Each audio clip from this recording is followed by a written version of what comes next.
India के indices में इतना प्रेशर क्यों बना हुआ है और ये क्यों गिर रही है? इसके पीछे के जो मेजर रीजंस हैं, जैसे कि सबसे पहले हम लोग समझेंगे बॉन्ड के बारे में, क्योंकि आज जो न्यूज़ आई है वो बॉन्ड के लिए है। और बॉन्ड में ये यूएस में 10 ईयर का बॉन्ड रैपिडली एकदम से गेन हुआ है और 4.279% का एक अच्छा मूव इसमें देखने को मिला, जो कि इंडियन इंडिया का जो बॉन्ड था 10 ईयर का, उसके हिसाब से काफ़ी स्प्रेड कम हो गया है। स्प्रेड को भी हम लोग समझेंगे, स्प्रेड क्या होता है। तो यूएस की जो 10 ईयर ट्रेजरी यील्ड अचानक से 4.29% का एक गेन दे दिया है और लगभग +7 BPS, जो कि अगस्त के बाद सबसे हाई लेवल है। और इसमें जो सबसे बड़ा रीजन था ग्लोबल बॉन्ड सेल ऑफ का, जापान से प्रॉब्लम एक स्टार्ट हुई थी और जापानीज गवर्नमेंट ने बॉन्ड्स में हैवी सेलिंग हुई है। तो reason Japanese political physical tension का था, जिससे यूएस में काफी एक पैनिक आया है यूएस बॉन्ड में। जापान जब बॉन्ड सेल होते हैं तो ग्लोबल बॉन्ड मार्केट में भी पैनिक आ जाता है। यूएस बॉन्ड भी सेल होते हैं, यूएस यील्ड ऊपर चली जाती है। जब बॉन्ड का प्राइस नीचे गिरता है तो यूएस तो उसकी यील्ड होती है, जो उसका परसेंट होता है वो ऊपर जाने लगता है, जो कि आमतौर पे जो इक्विटी मार्केट के लिए ये गिरावट का सिग्नल बनता है। और इधर उधर काफी trade war tension US versus Europe भी चल रहा था, तो उसकी वजह से भी टैरिफ जो इधर उधर काफी लगे थे। 10% टैरिफ फ्रॉम 1 फरवरी और 15% टैरिफ बाय 1 जून, तो इसका भी काफी असर रहा है। तो जो ये एकदम से यहाँ पे हम लोग अगर स्क्रीन में देखें तो यहाँ पे एक लगातार यहाँ पे ये ये देखिए एक मंथ में देखिए बॉन्ड यील्ड कितना शार्पली ऊपर चली गई, जिसकी वजह से क्या होता है, अगर इंडियन इक्विटी को हम लोग देखें तो इंडियन इक्विटी में इसका क्या असर पड़ेगा। तो यहाँ पे जो बॉन्ड का ये हीट मैप है, जब इंडिया में एफआई इन्वेस्ट करते हैं अपना पैसा, तो उनको इंडिया एक अच्छी अट्रैक्टिव यील्ड परसेंटेज देता है, यानी कि जैसे कि 7% अगर ये है, और ये मतलब कि 4%, 4.27% अगर ये ऊपर है, यानी कि एक अच्छा गैप है, स्प्रेड गैप अच्छा है, 7% अबव है, तो यहाँ की मार्केट अट्रैक्टिव हो जाएगी। अगर ये गैप और कम होता चला जाएगा, नैरो होता चला जाएगा, तो यहाँ की जो मार्केट है वो उसमें एक अच्छा मतलब कि रिटर्न नहीं मिलेगा एफआईज को। तो सबसे बड़ा सिग्नल यही था कि स्प्रेड गैप में कमी आ गई, और जिसकी वजह से मार्केट में उतना रिटर्न एफआईज को नहीं दिख रहा है। चलिए थोड़ा सा और हम लोग देखते हैं इसके अलावा इंडियन रुपीस को। तो ये यहाँ पे इंडियन रुपीस का चार्ट ओपन हो गया है, और यहाँ पर इससे पहले भी एक ट्रेंड लाइन खींची दी थी। और देखिए इसको यहाँ पे ट्रेंड को सपोर्ट करते हुए डॉलर इंडियन करेंसी के अगेंस्ट में कितना स्ट्रांग हो चुका है।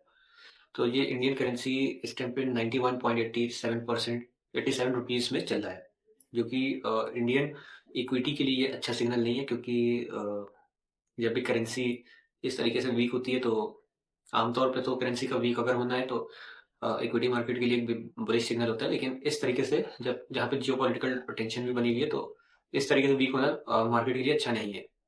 तो करेंसी का ये कुछ चार्ट है, और इस तरीके से इंडियन करेंसी यहाँ पे वीक होती चली जा रही है। स्टॉकेज में आ जाए तो देखेंगे एफआईज किस तरीके से यहाँ पे सेल कर रहे हैं लगातार। इनको बेहतर रिटर्न मिल रहा है यूएस और यूके में, तो इसलिए यहाँ पे देखिए यूके का भी हम लोग खोल लें तो देखिए यहाँ पे कितना अच्छा एक मूव आया है, और इधर बाद 5 दिन के अंदर। तो 5 दिन में यूके की भी जो बॉन्ड्स हैं उसमें भी यील्ड बढ़ी है, क्योंकि ओवरऑल यूरोपियन कंट्रीज में एक सेलिंग का माहौल बना हुआ था बॉन्ड्स में। तो जब बॉन्ड्स नीचे गिर रहे थे तो यील्ड उसकी ऊपर जा रही थी, यानी कि इंटरेस्ट उसका ऊपर जा रहा था। तो यहाँ पे अगर स्टॉकेज में देखें तो यहाँ पे देखिए लगातार एफआई की यहाँ पे सेलिंग चल रही है, और एफआई एक तरीके से बेचे जा रहे हैं। और यहाँ पे अगर डीआईआई डोमेस्टिक इंस्टीट्यूशनल इन्वेस्टर्स जो यहाँ पे मार्केट को संभाले हुए हैं, उनका ये क्राफ्ट है। यहाँ पे इस तरीके से ये लोग संभाले हुए हैं मार्केट को, लेकिन एफआईज का लगातार बेचना मार्केट के लिए बहुत अच्छा नहीं है। अब पैसा इधर वाले एफआईज में सबसे ज़्यादा इन्वेस्ट कहाँ गया है, तो मेटल एंड माइनिंग में गया है। और पिछले हर 15 दिन का ये अपडेट आता है, तो सबसे ज़्यादा मेटल एंड माइनिंग में पैसा इन्वेस्ट हुआ है। चलिए हम लोग थोड़ा सा एस एन पी पे देखते हैं, यूएस का इंडेक्स है, और उसको देखते हैं उसमें क्या हो रहा है। एस&पी का इंडेक्स ओपन हो गया है, और यहाँ पे इसको हम लोग 13 मिनट टाइम फ्रेम कर लेते हैं। तो यहाँ पे काफ़ी टाइम से एक बुलिश ट्रेंड चल रहा था और इस बुलिश ट्रेंड को इसने काफ़ी अच्छा यहाँ पे मूव दिया। लेकिन यहाँ पे एक देखिए, अगर ट्रेंड हम यहाँ पे खींचे तो इस ट्रेंड को ये क्रॉस नहीं कर पा रहा था।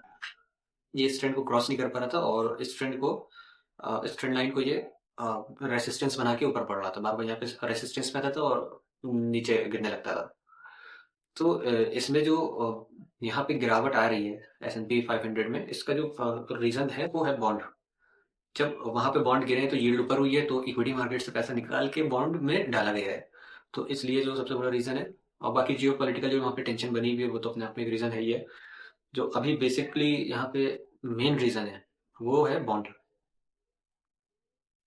तो ये है। और इसने एक ब्रेकडाउन दे दिया है, यहाँ पे एक ब्रेकडाउन दे दिया है। और अगर ये इसी तरीके से यहाँ पे सस्टेन करे, S&P 500 में अगर ये इसी लेवल में सस्टेन करता है तो ये आगे मूव नीचे के लिए देगा। यहाँ पे ये आगे मूव नीचे के लिए दे सकता है।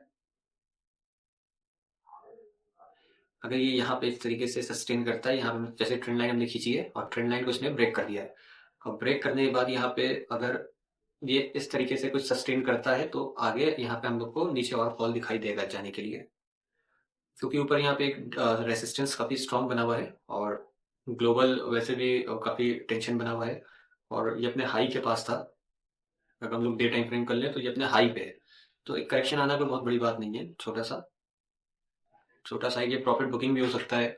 और ग्लोबल जिस तरीके से वॉर चली है तो उसके हिसाब से यहाँ पे करेक्शन भी आ सकता है, क्योंकि ओवर वैल्यूएशन का सिग्नल है। अब कितना गिरेगा, क्योंकि जो इसका मेन सपोर्ट है 6546 का जो है, इसका काफी स्ट्रॉन्ग सपोर्ट का लेवल है।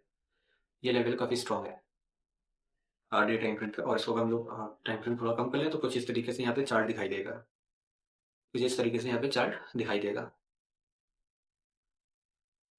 अब जो मेन जो यहाँ पे रीजंस होते हैं वो यही है कि इस टाइम पे ग्लोबल मार्केट में डॉलर काफी स्ट्रॉन्ग की बजाय अब घटने लगा है थोड़ा सा। क्योंकि अगर हम लोग देखें यहाँ पे DXY,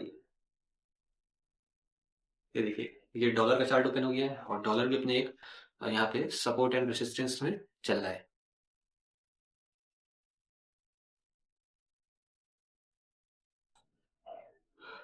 डॉलर ने अपना ये सपोर्ट बनाया हुआ है 98.11 का। ये इसका डॉलर इंडेक्स का सपोर्ट है और काफी स्ट्रॉन्ग सपोर्ट है। जिससे नीचे अगर ये जाता है तो और इसमें क्रैश मिलेगा और 96.66 के लेवल तक ही आ सकता है। लेकिन इस सपोर्ट को तोड़ना काफी मुश्किल होगा डॉलर के लिए। यहाँ पे काफी मुश्किल होगा डॉलर के लिए। तो जो कुछ ये लेवल्स देख लेते हैं S&P 500 में, क्योंकि जो लोग इंटरनेशनल इंडेक्स में काम करते हैं, US इंडेक्स में काम करते हैं, उनके लिए काफी बेनिफिशियल होगा। तो यहाँ पे लोग टाइम फ्रेम को और कम कर लेते हैं। सॉरी, थोड़ा सा बढ़ा लेते हैं टाइम फ्रेम को। 30 मिनट का टाइम फ्रेम कर लिया और कुछ इसके की लेवल्स हम लोग निकालते हैं, सबसे ज्यादा हाई वॉल्यूम कहाँ पे बनाता है। तो यहाँ पे जो इसका पॉइंट ऑफ इंटरेस्ट है वो इस लेवल पे है और इसके नीचे है, यानी कि एक बेरिश ट्रेंड में ये जा चुका है। ये एक बेरिश ट्रेंड में, तो सबसे पहले हमको तो यहाँ पे देखना होगा कि ये सस्टेन करता है, इसी लेवल पे आके सस्टेन करता है, रुका रहता है तो इसमें आगे नया फॉल मिलेगा। और अगर यहाँ पे ये सस्टेन नहीं करता है और ऊपर जाता है तो यहाँ से हम लोग को एक सेलिंग मिलेगी इसके हाई के पास से। जो ग्रीन सिग्नल है इसका हाई है, इसका हाई है और इसके पास से एक सेलिंग मिलेगी। और अगर इसने ये डॉटेड लाइन को क्रॉस कर दिया तो ये और आगे कंटिन्यू रेड डॉटेड लाइन को क्रॉस करता है तो और नीचे हम लोग को एक फॉल यहाँ पे मिलेगा। तो अभी तो यहाँ पे अगर 30 मिनट टाइम फ्रेम पे देख रहे हैं तो RSI 17 हो गया है, तो यानी कि ओवरसोल्ड में चला गया है। तो एक करेक्शन, एक जैसे प्रॉफिट प्रॉफिट बुकिंग होगी, शॉर्ट कवरिंग होगी और ये ऊपर की तरफ बढ़ेगा थोड़ा सा।